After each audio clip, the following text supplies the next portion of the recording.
administration Microwave of President TV. Dwight D. Eisenhower, this council has championed the vigor and strength and vitality of the American people. Today, we continue that very proud tradition. This group is led by two-time major champion and one of the greatest players in the world, one of the highest ranked, and he just had a phenomenal Open Championship, as you probably saw, shooting one round that wasn't so good, and then he came back with about a 65 or something. He was getting a birdie on every hole. They were worried he might not make the cut, and he made the cut by about 200 strokes. It was pretty amazing, and he had a great week, actually. And he's also the longest hitter of a golf ball, I think ever, but, you know, they say ever. I would say ever. And the longest in the world today, and it's Bryson DeChambeau. He's a great guy, been my friend for a long time. And from his storied amateur career, where he won the U.S. Amateur, I think once or twice. Did you win it? It was once, and then the NCAAs as well. Okay, you won a lot of other championships, but U.S. Amateur champion. And then, as you know, he won at Winged Foot, won the U.S. Open in Pinehurst. And Bryson has always been a phenomenal ambassador to sports and to golf, but generally to life, in my opinion. He's a smart guy and a good guy, great guy, loves our country. We're also pleased to be joined by Secretary of Health and Human Services, Robert F. Kennedy, Jr. Bobby, you do a great job. He's got some big things happening, and he's got some big statements to be made very shortly in terms of, over the next few months, in terms of what they've been doing and finding answers to some very, very important questions. Secretary of Education, Linda McMahon, who's phenomenal, wherever you may be, Linda. Hi, Linda. What are you doing back there?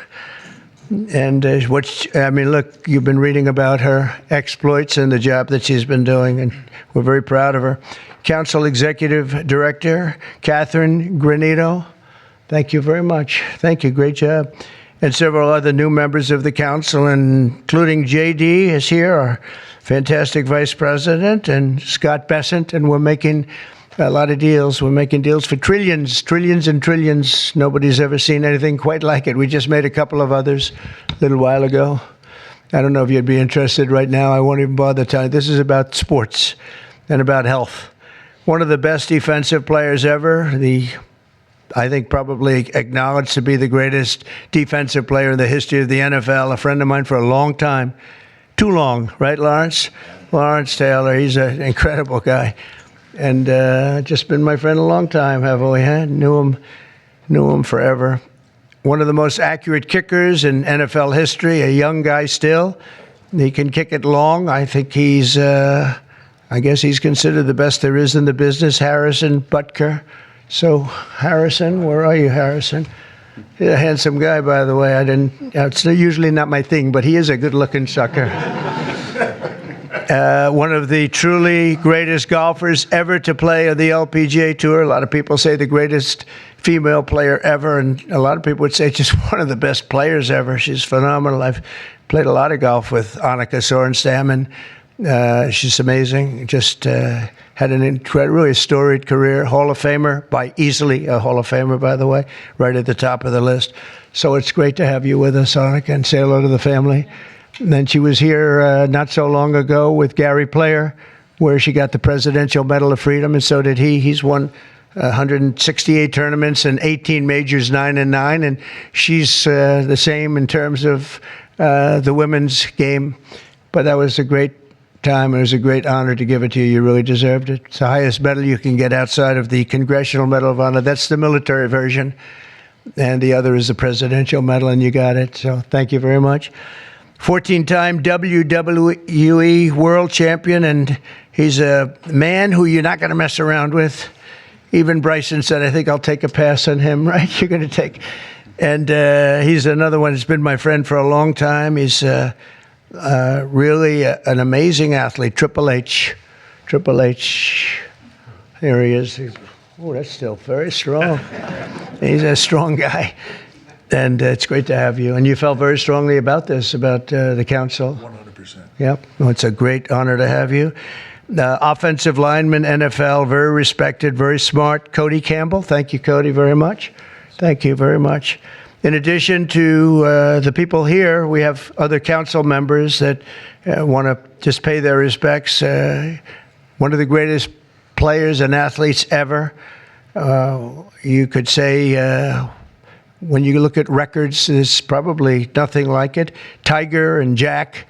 This is Jack. Tiger was here not so long ago getting the Presidential Medal of Freedom also. He's a fantastic guy. And on the council, we have Jack Nicklaus, and he sends his regards. We have Gary Player, one of the greats. Nellie Corder, who's a phenomenal young, I think you'd say great young player, Annika, right? She's a fantastic person, too. NFL icons, Tony Romo, also a great football player, quarterback, also a great golfer. Nick Bosa, who's, you know him, he's a modern-day version of Lawrence. What do you think? He's pretty good, right, Lawrence? Pretty good. He is. Saquon Barkley was on the council, and Tua Tagovailoa, the quarterback, who is really he's been fantastic. He's been when he's not injured, he's great. He's got to stay healthy, but he's a great guy. NFL Commissioner Roger Goodell is on the commission. NFL Commissioner Gary Bettman, and the great one Wayne Gretzky is on, and a man who also received the Presidential Medal of Freedom, Mariano Rivera. And when I looked at his record, it was unbelievable. The Sandman, my wife said, why do they keep playing the Sandman when he walks in? And I said, because he just puts the batter to sleep. He was great. When you look at his record compared to second, and Raleigh Fingers was great, and he was really great. But when you look at the record, boy, Mariano had a record. I've never seen anything like it. He was so high up. The order that I'll sign today in a few moments directs the council to develop strategies to improve America's physical fitness and renew the American spirit, excellence, competitiveness, and sportsmanship. To that end, I'm pleased to announce that we're officially restoring the Presidential Fitness Test and the Presidential Fitness Award, and it's going to be a very big thing. From the late 1950s until the 2013, graduate scholars all across our country competed against each other in the Presidential Fitness Test, and it was a big deal. This was a wonderful tradition, and we're bringing it back. I think Bryson and everybody here wanted to see if we could bring that back, and it's turned out to be very popular to do. My administration's also pressing forward with the important reforms in sports and athletics, and the group behind me and the others that I mentioned and others that I've asked to join. We have many great athletes I've asked to join the council, and we're going to let some of them come in, but they're going to also be working on college football in terms of what happened. It's a mess. What happened? It's what they're doing with college football, and the fans are upset about it, and players are being taken from team after team, and they're being traded around like playing cards, and a lot of money's passing, and nobody knows what's happening. So these people behind me are going to be very much involved in figuring that whole thing out and working on it and trying to bring some sanity to that incredible, not only the football, college sports, very, very bad for women. It's very bad what's happening, because now all of a sudden there's no women that are able to get the money that they're talking about. You know, it seems to be going mostly to football, some basketball, and women's sports are being totally decimated. We know that, Annika, you know, with this. It's all going into football, and some to basketball, and everything else is being left behind. And women are being left behind, and lesser sports are being left behind, and the Olympics is being decimated, because that was like training for the Olympics, and now we're not going to have that many of those sports left. The smaller sports, they're almost going to be completely wiped out. This is crazy what's going on. We banned men from competing in women's sports, and last week the United States Olympic and Paralympic Committee announced that they will be complying with that order, so there won't be men playing in women's sports. That seemed like an easy one. They say it's an 80-20 issue during the campaign. I said, no, that's not 80-20. That's 97-3. Maybe it's 98-2, perhaps. And last Thursday, we terminated third-party pay-for-play schemes in collegiate athletics, and effectively we saved college sports, but now we have to make it, we have to heal it, because it's really a mess. It's a real mess. This council will play an important role in shaping these new policies and ensuring that we preserve the American athletic tradition for many generations to come.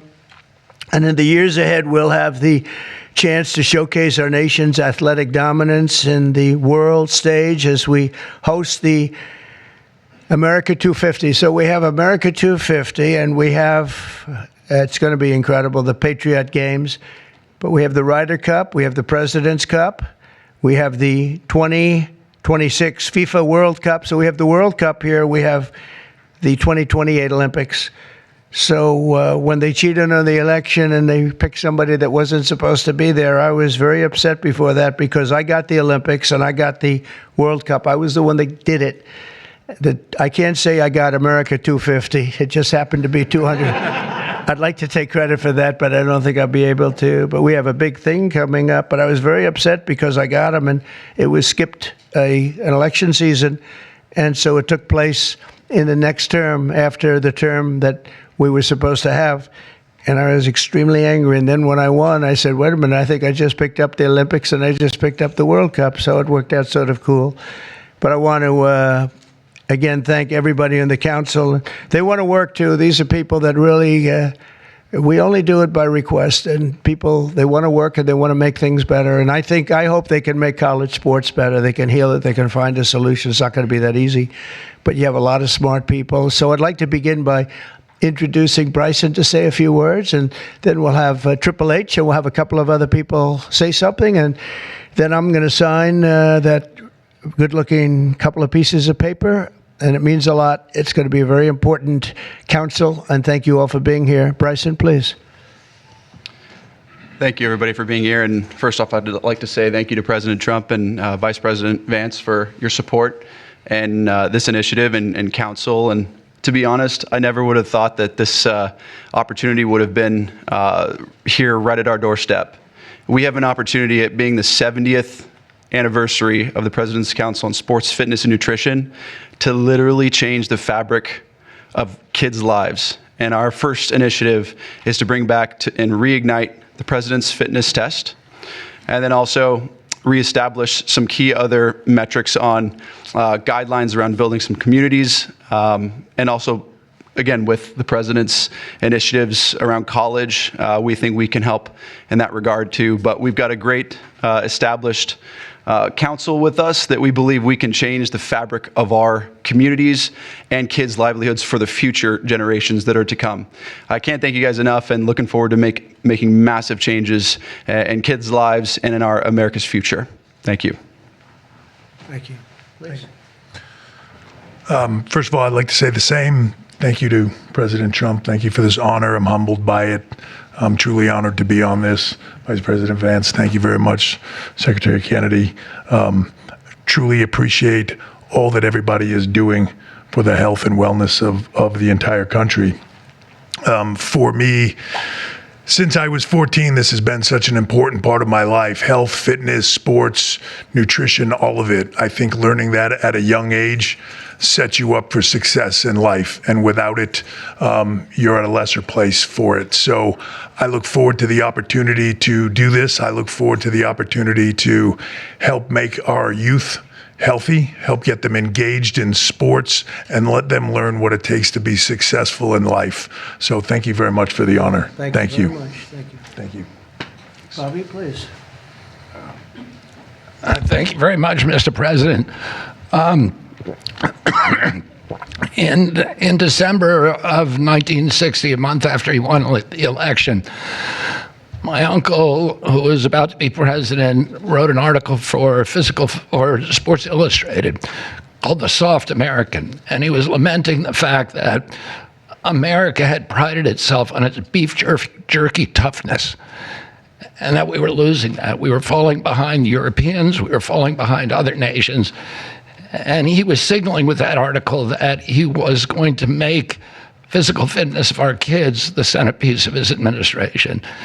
And I'm so grateful to President Trump for bringing back this tradition. I was talking to Paul before we went in here. We were part of the Council on Physical Fitness when we were kids. And you had to do sit-ups, you had to do pull-ups, you had to do shuttle runs, you had to do 1 mile runs. and they awarded the top 15% with a patch and with recognition and with certificates. And for me, it was a huge item of pride when I was growing up. And we need to reinstill that spirit of competition and that spirit and that commitment to nutrition and physical fitness. And I'm so grateful to President Trump for your leadership in bringing this back for our country. Thank you very much. Anna, representing the great women in sports, please. Thank you. Thank you, Mr. President, Vice President Vance. This is truly an honor. I want to thank the team behind me here for giving us trust to be able to do this. Sport has always been part of my life, and the importance of living a healthy, active lifestyle is cannot be any more important than nowadays. So thank you for the trust, and I can't wait to get to work to make a difference in kids' lives, but also in people's lives. I think the time is so important. Obesity is the highest it's ever been. Mental health, as we all know, the need ought to be tackled. So thank you for the trust, and look forward to going to work with the team behind me. Appreciate it. Thank you, Donna. Lawrence, you want to say a few words? Come on up. Come on. He's a little shy, but once he gets going, nobody can stop. No, that don't stop. I'm just proud to be on this team. I don't know why. I don't know what we're supposed to be doing, but I'm here to serve, and I'm here to serve you. Okay, so I'm gonna do the best I can for as long as I can. Thank you very much. Nobody like him. Come on, young superstar. Obviously very excited to be here. Thank you, Mr. President, for allowing me to serve on the council. Just excited to do my part to help make America healthy again, to help our youth be healthy and thrive and grow up and be great citizens of this country and be great family members and contribute to this great country. And I think you have to be strong in mind, in body, and soul. So thank you so much for allowing me to be here. Thank you. Thank you very much. JD? Okay, sure, sir. Well, thank you all, and thanks to the president for setting up this important commission. Thanks to all the great athletes for lending their credibility to it. I think all of us who have young kids at home just know that kids are healthier, they're happier, they do better when they're out there, they're being active, they're playing in sports, they're hanging out with their friends. I think all of us have thought at one point in the last few years that kids spend a little too much time on their phones, maybe a little bit too much time in front of the TV, and we just want kids to do better. We want them to be healthier, we want them to be happier, and we know that getting out there, playing in sports, and being active and healthy and physically fit is a critical part of this. So all due credit to the President and Secretary Kennedy's leadership. This is all about just making our kids better citizens, better people, and happier in their daily lives, and I think this is a great team to get it accomplished. Thank you, sir. Okay, let's sign this. Linda, come on. We'll sign this for Linda. She's doing pretty well, right? Linda's amazing. Good job.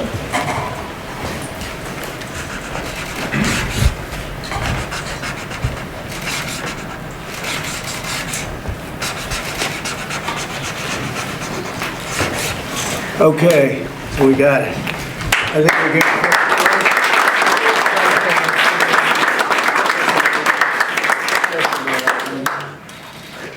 Okay. We'll pass them around like this.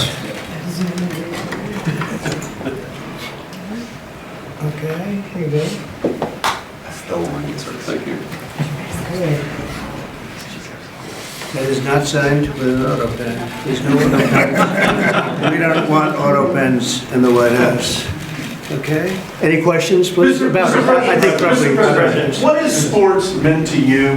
And did you have a sports hero growing up? Maybe Lawrence Taylor. I don't know. It could be Lawrence. Or I know him so well. Well, a lot of sports heroes. It meant a lot. I was always a person that loved playing sports. I was good at sports. When you were really focused on sports, you thought about nothing else. There was nothing else outside. It kept you. And to an extent, this is one of the reasons I like golf. You get away for a couple of hours. I play quickly and get through it. And for 2 hours, you're not thinking about all of the nonsense and all of the important things, frankly, but it cleans your mind. No, I think sports is so important. I think what this council is doing is going to be very important. And it gives you a little a little exercise, sometimes a lot of exercise. It's a great thing. It's a great thing. Sports are, you learn about people and you learn about how people compete. Now, it doesn't mean that if somebody's not a good athlete, a lot of people just are not good athletes, so they can't compete. But you learn about people playing sports and playing sports with and against some. So I've always loved it. It's been very important to me. These people are, inspirations. These are the top people in their individual sports. The council itself, I mean, they have some of the greatest champions, for the most part, the greatest champions in their sport. So they really understand sports, and understanding it's very important. Thank you for the question. Yeah, please. Please, go ahead. Yeah, Mr. President, can you talk about your plans for the new ballroom that was announced today? Yeah. And the $200 million, that's going to be paid for by yourself as By well me, as yeah. private donations? It's a private thing, yeah. I'll do it, and we'll probably have some donors or whatever, but it's about $200 million. So we've been planning it for a long time. They've wanted a ballroom at the White House for more than 150 years, but there's never been a president that was good at ballrooms. I'm really good. In fact, I looked at one that we just built in Turnberry in Scotland, and it's incredible. We're good at building. I'm good at building things, and we'll get it built quickly and on time. It'll be beautiful, top of the line. We've retained the best architects and engineers, everything else. It'll be built over on the east side, and it will be beautiful. It'll be views of the Washington Monument. It won't interfere with the current building. It'll be near it, but not touching it, and pays total respect to the existing building, which I'm the biggest fan of. It's my favorite. It's my favorite place. I love it. But they've wanted it, and when they have big events, you entertain the president of China or the president of any place, and you have big crowds. They've always had to get a tent. And you've probably been to some of them, Bobby. When it rains, it's a disaster. And the tent's 100 yards. That's more than a football field away from the main entrance. And people are schlopping down to the tent. It's not a pretty sight.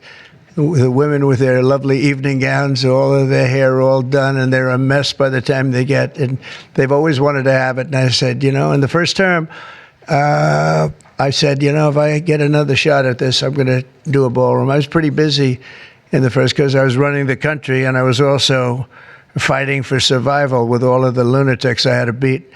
But it worked out, obviously, it worked out very well because here we are. But I always said I was going to do something about the ballroom because they should have one.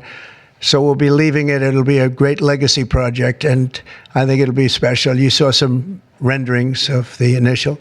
I think it'll be really beautiful. No government dollars at all. No government dollars, no. Extreme week between its executive order, trade, Russia, Gaza, but also the family of Virginia Giuffre released a statement overnight in response to some of the comments that you made this week. You said that Jeffrey Epstein stole people from Mar-a-Lago. At the time, did you know why he was taking those young women, including Virginia? No, I didn't know. I mean, I would figure it was ABC fake news that would ask that question, one of the worst. But no, I don't know really why. But I said, if he's taking anybody from Mar-a-Lago, he's hiring or whatever he's doing. I didn't like it, and we threw him out. We said we don't want him, at the place. This is a story that's been known for many years, as you know. But it's. I didn't like it that he was doing that. Yeah, please. If Canada moves forward with the Palestinian state, Say it again. If Canada moves forward with recognizing the Palestinian state, is that a deal breaker for you? Well, we're going to see. No, I didn't like what they said, but that's their opinion. I didn't like that. Not a deal breaker, but we haven't spoken to Canada today. He's called, and we'll see. But we have made a few deals today that are excellent deals for the country. We're taking in literally trillions of dollars for the country. This is making our country very rich and respected again. We have, I tell these people, and I say it as much as I have to say it, but every leader is at NATO, and I was in the Middle East with the three great countries, three great leaders, Qatar, Saudi Arabia, UAE, and everybody said the same thing. All of the NATO countries, essentially, they said that we were a dead country. 1 year ago, we were a dead country. Now we're the hottest country in the world. Look at you people. We're the hottest country anywhere in the world. We're doing great. Yeah, do you have a... Canada currently. What's the holdup with the negotiations with Canada? Well, they have to pay a fair rate. That's all. It's very simple. They have been charging very, very high tariffs to our farmers. some over 200%. And they've been treating our farmers very badly. They've been treating our country very badly for years. And look, we like Canada. I love Canada. I have so many friends in Canada. But they've been very poorly led. They've been very, very poorly led. And all we want is fairness for our country. That's all. You know, they want to be under the, as we call it, the Golden Dome. And I said, well, you know, you're going to have to pay for that. They want a lot of things from our country, and for years we did it. We basically protect them with our military. They spend very little money on their military, as you know, not an acceptable amount of money. Yeah, please. Thanks a lot, Mr. President. Your tariffs policy goes into effect tomorrow. Yeah. As you know, a federal appellate court today heard oral arguments about whether or not you had the authority to unilaterally impose those tariffs. I'm not going to get you to weigh in on the legal arguments, but you're weighing your decision to do that, your authority to do that, based on a 1977 law. It's never been invoked before. Why didn't you invoke this law? Well, we've been winning all along. I just want to ask you, why didn't you invoke this law in your first term? You could have taken in billions upon billions of dollars in your first term, but you waited until your second term. Yeah, because in my first term, I was fighting lunatics like you who were trying to do things incorrectly and inappropriately to a president that was duly elected. And we did do certain tariffs in the first term. If you look at China, we took in hundreds of billions of dollars from China. But when COVID came, the last thing I was going to do is tell France and Italy and Spain and a couple of other countries that we're going to hit you with tariffs. We had to fight the COVID situation when that came. But if you look at my first term, we took in hundreds of billions of dollars worth of tariffs, but you people didn't cover it very well. Mr. President, Go ahead. Thank you so much. I'm representing the foreign poll today. I'm asking you two questions on foreign policy. The first one, do you plan to re-engage diplomatically with Iran, go with direct talks with them, or are you happy with the current situation, having no deal with Iran? Well, Iran has been acting very badly. They were decimated. Their nuclear capability, that potential, which could have happened within 3 or 4 weeks, was decimated. It's been obliterated. The Atomic Energy Commission said the place is just decimated. Now they can start again, but they'd start in different sites because they were hit. I tell you what, the job these pilots did with their B-2 bombers, those unbelievable machines, they traveled 36 hours without stop. And they hit every single target. Every bomb hit they went right down the chutes. And then, as you know, we shot 30 rockets from submarines that were hundreds of miles away, and they hit every target. So they can start again, but they haven't been saying the right thing. I will say Iran has not been saying the right thing. They have not been speaking nicely, and they should be. Yeah, please. President Jerome Powell not lowering interest rates again. Many people say that he's playing politics with the futures of millions. Well, he is. We call him Too Late. He's too late. It's his new nickname. He's Too Late Powell. He's terrible, the Federal Reserve Chairman. Not only that, he's building a building. He's at $2.9 billion. It's actually 3.1 if you include other areas that are essentially the same thing. Way over budget, has no idea what he's doing. And I would say he's probably good at that compared to what he does with interest rates. But, you know, we have him there, and it was a mistake. I put him in, and then Biden extended him. And Biden only extended him because he knew I couldn't stand him.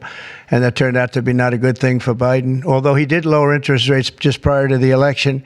Didn't work out too well for them.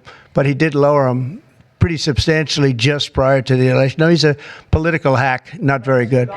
He's not a smart guy, Brian. Mr. President, sports fans have been very supportive to go back to the original names of Cleveland Indians, the Washington Redskins. Oh, I love that. I love the sound of that. Well, I do the Washington Redskins. I think they should do it. I told the mayor and I told people that they should bring back the name. If they bring back the name, you'll have a lot of excitement. And I mean, Cleveland Indians, how about that? That was an original franchise, 1903 or something, 1906, an original, the Cleveland Indians. And what do? They changed the name from Indians. What's wrong with the word Indian? You know who is upset about it? The Indians are upset about it. They're upset about Redskins, too.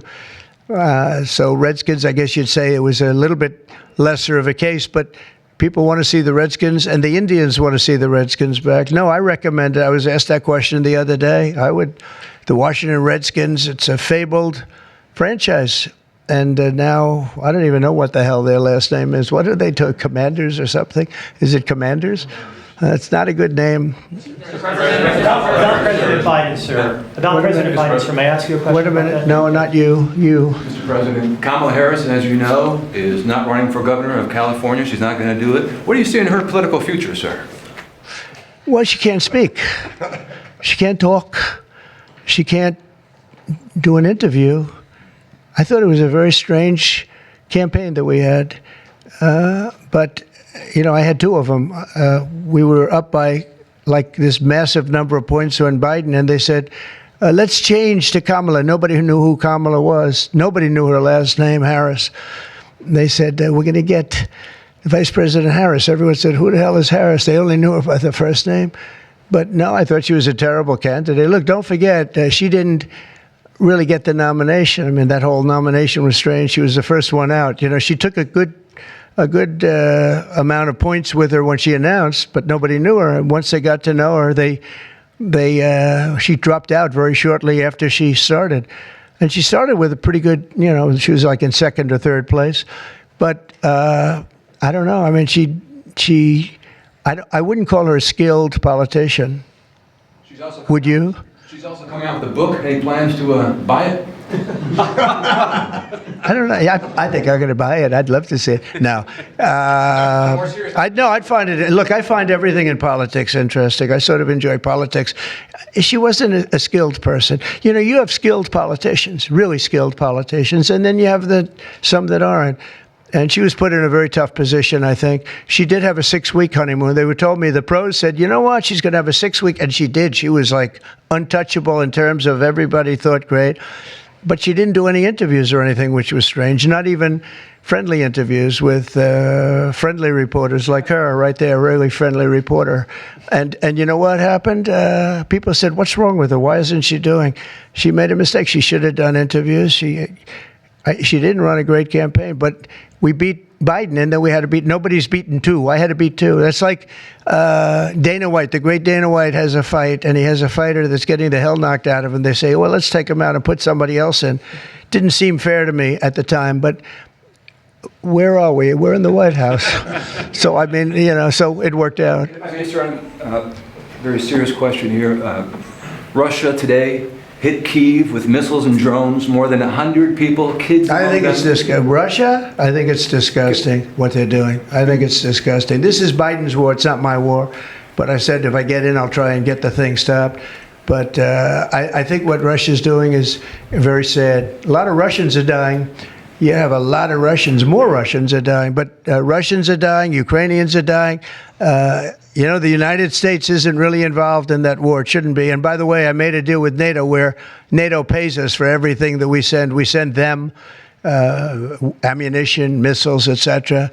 And we're not paying anything for that war. But I will tell you this, it should be stopped. It's a disgrace. And the ones that are dying are they're losing 7,000 now. It was 5,000. They're losing now 7,000 soldiers a week, Ukrainian soldiers and Russian soldiers. And they're also losing people now in the towns and cities because Putin's hitting them with rockets. No, I think it's disgraceful. You have a 10-day deadline. You imposed a 10-day deadline. Yeah, we have about 8 days. Yeah, we're going to put sanctions. I don't know that sanctions bother him. You know, they know about sanctions. I know better than anybody about sanctions and tariffs and everything else. I don't know if that has any effect, but we're going to do it. Europe is extremely upset. But this is a war that should have never happened. This is a war that wouldn't have happened if I were president.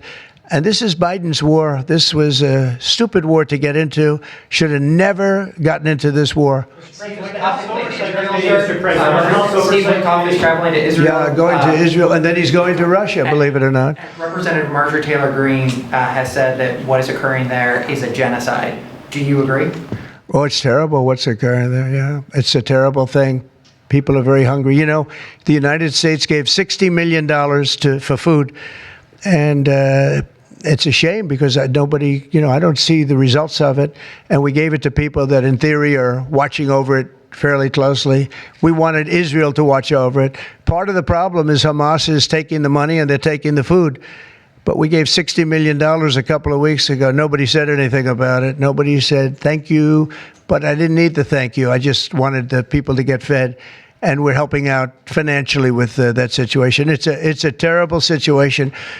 So just to conclude, I want to thank everybody for being here. I want to thank you for being here. This is a great group of people, and it's a good feeling. You know, when we first came to office, this country was really in trouble, and now we're rich as hell, and we're doing amazing things, and we really are. We're the hottest country in the world, and I like that. Thank you very much, everybody. Thank you. President, can I ask you about lighter drugs, Mr. President? Can I ask you about lighter drugs? Vice President.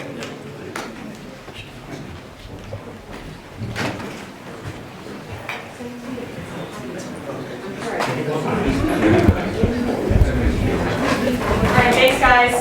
You're ready to go.